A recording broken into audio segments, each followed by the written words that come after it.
আজ ষষ্ঠম রমজান। সবাই সেহরি করছে, আমাকে ডাকলও না, কারণ আমি চুরি করেছি।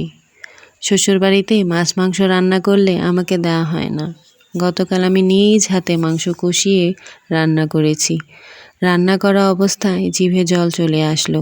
ইফতারের পর লুকিয়ে 2 পিস মাংস খেয়ে ফেলি।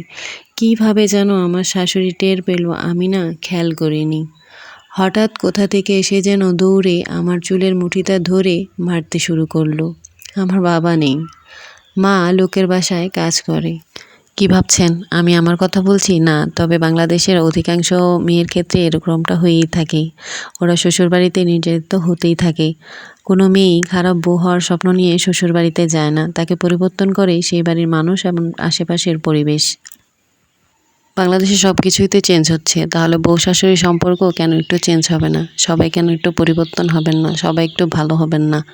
আসেন, আমি একটু মাংসটা রান্না করছি। আজকে আমি গরুর মাংস হাতে মাখিয়ে রান্না করছি, সেটাই আপনাদের সাথে শেয়ার করছি। ভালো লাগলে অবশ্যই লাইক কমেন্ট করবেন। এমন কার কার লাইফে এরকম আছে অবশ্যই কমেন্টসে জানান। গরুর মাংসটা হচ্ছে আমার খুবই একটা ফেভারিট মাংস, কারণ আমার গরুর মাংস যেভাবেই রান্না করেন না কেন আমার খুবই ভালো লাগে। আজকে আমি ক্যামেরার সামনে দেখাবো, যার কারণে আমি গরুর মাংসটা হাতে মাখিয়ে রান্না করছি। আমি কষিয়েও গরুর মাংস রান্না করি, কেন জানি মনে হলো আজকে আমি আপনাদের সাথে হাতে মাখিয়ে রান্নাটা শেয়ার করব, তাই আমি আজকে হাতে মাখিয়ে গরুর মাংসটা রান্না করলাম।